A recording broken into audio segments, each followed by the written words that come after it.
nawalang lakas ko bigla nung narinig ko mahal pala. Parang di worth it ah. Pag-isipan ko muna. Pag-isipan ko muna. Supplier lang ako. Supplier talaga ako. Sasaki, wala ka ng profit nun.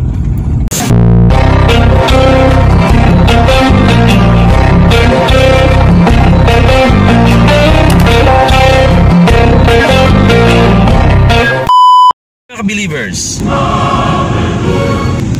for today's video, ngayon mga believers, pupunta tayo ngayon sa isang cargo kasi gusto ko kasing magnegosyo, gusto ko kasing magtanong sa kanila kung magkano ba abutin ng shipping fee nila from Manila dito papunta dito sa Antique. Kasi may balak ako magnegosyo ngayon para may iba naman aside sa laundry.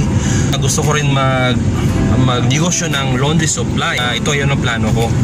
So may mga supplier na ako nakausap pero kailangan ko munang magtanong dito kung makatipid ba ako sa shipping fee nila.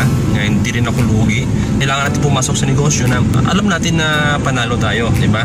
Huwag naman na lugi tayo. Kasi may hirap naman pumasok sa negosyo, nalugi ka, diba? Hindi ka pa nagsimula, wala na. Ubus na kapital mo. So ngayon, paisip ako, may nakusap kong supplier sa mga, kasi gusto kong magnegosyo lahat ng mga laundry supplies na ginagamit sa laundry. Yun ang isang gusto talaga. May mga kausap ako mga supplier. So ngayon punta na tayo ngayon doon sa kanila sa cargo. Dito tayo sa Bagumbayan, sa daan dito sa dating tambayan ko. So tingnan natin guys, tingnan natin mga believers kung mura ba yung ano nila, yung shipping fee na from Manila punta dito or punta Kulasi, from Manila to Kulasi, diba? Baka makamura tayo pang doon sa Kulasi. Bala ko kasi doon ko lagay sa Kulasi kasi kung dito ko ilagay medyo marami na akong kompetensya o pahirapan akong market. Mas better na doon lang ako muna sa Kulasi kasi mas malapit doon ang port. Makamura tayo, malapit lang kasi kaysa mag-travel para Manila punta dito sa amin sa San Jose, so medyo malayo, baka magmahal yung shipping fee niya. Sa mga supplier na nakausap ko, so kailangan ko munang magtanong rin doon sa kung magkano ba, kasi may mga offers sila ng mga cargo kaso medyo alam ko na rate nila, so medyo i-compare natin kung makasave dito sa cargo kasi direct ito sa Antique. So ngayon guys, samahan nyo muna ako kasi punta tayo doon sa natin, magtanong muna tayo. Okay, so let's go.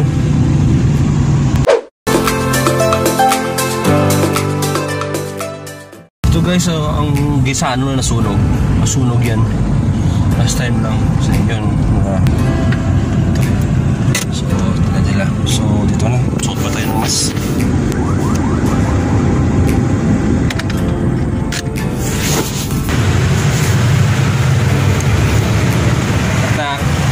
Mangkot sir? Alin sa Manila, mangkot lang ko pera rin kita compare kung which is very higher ang among pricing here. Ha? Which is very higher. Kinanglan ng mga buwalang dimension kagang kilo. Kung ang kilo na 16 kilos pero dimension na to sa kasako na sa sakop bahol. So wow, sobrang mahal pala guys. Sobrang mahal. Sobrang mahal. Hindi ko kaya yan. Imagine ang laki. Mahal pala. So kaya ko. So guys, compare natin muna sa iba. So parang nawalang lakas ko bigla nung narinig ko mahal pala. Parang di worth it ah. So parang iwan ko. Basta mas okay yung sa offer nila, nung offer dun sa ano mismo, sa supplier mismo, mas mura dun compare dun sa cargo na yun. Pag-isipan ko muna para kung siyempre kailangan mag-negosyo tayo, dapat panalo tayo, diba? Hirap na. At least puntahan ko, alam ko kung magkano nga ang rate nila. Ngayon pag-isipan ko na kung doon ba ako sa supplier or dito sa kanila, sa amin. So feeling ko supplier lang ako. talaga ako. Sa supplier talaga ako kuha. So, hirap. Gastos. Malaki. Wala ka ng profit nun. Malaki. 1,000, 2,000, 2,000 ba? 2,000 plus yun. So guys, diba, after ko na sa isang cargo company, nuretso muna ako dito sa Dalipi, dito sa terminal. So nakita ako dito na magandang padalhan ng mga stocks, buong in.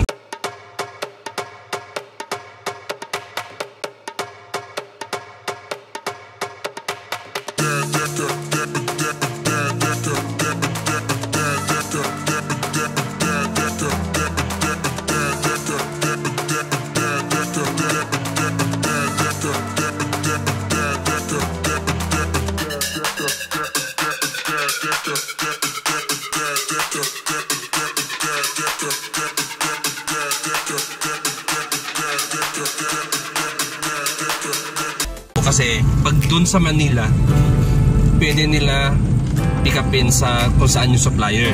One day lang yung delivery nila, one day lang. So pick up nila ngayon. Tapos kinabukasan, alis sila.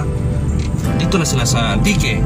Maganda na kasi dun sila dadaan sa Katiklan, papunta dito sa Antique. Mas makamura siguro ako dito kapag sa Colasi lang ilagay ang stocks ko.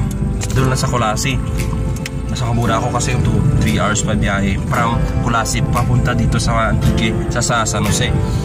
So siguro mas makamura ako doon. Mas mabilis yung ano nila. Pero hindi ko pa alam kung magkano ang rate nila. Pero feeling ko mas less sila compared dun sa isa. Kasi yung isa doon, punta pa sila Iloilo, malayo pa. Pa Manila, hindi ko alam, Katiklan, pa Iloilo pa sila, malayo pa, punta doon sa Antique, mahal na. At medyo matagal. Ito, mabilisan. So parang ito na yung sagot ng ano ko. Inaalala ko naman yung shipping fee. Yung shipping fee talaga, so medyo mahal or kaya naghanap ako muna ng ano talaga mura na cargo para sa stocks natin, diba? Message ko sila ngayon, tanungin kung magkano ang rate, diba, para alam natin. So wait lang, I'll be back. Okay.